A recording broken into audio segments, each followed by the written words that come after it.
నేను మీ శ్రీనివాస్ చౌహాన్ అడ్వకేట్. మిత్రులారా, చాలా మందికి ఉండే సందేహం ఏంటి అని అంటే, sir GPA general power of attorney అంటే ఏంటి? ఈ జీపీఏ ద్వారా ఆస్తుల అమ్మకాలు కొనుగోలు చేయవచ్చా? మిత్రులారా, జనరల్ పవర్ ఆఫ్ అటార్నీ అనే అంశం గురించి అటార్నీ అనే చట్టంలో పేర్కొన్నారు. అలాగే రిజిస్ట్రేషన్ యాక్ట్ 1908 సెక్షన్ 33లో కూడా ఈ general power of attorney GPA గురించి ప్రస్తావన చేయడం జరిగింది.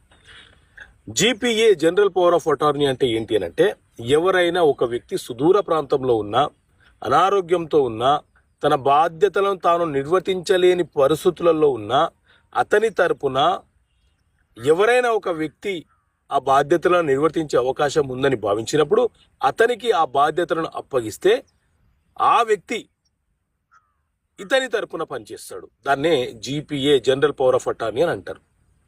సో ఈ రకంగా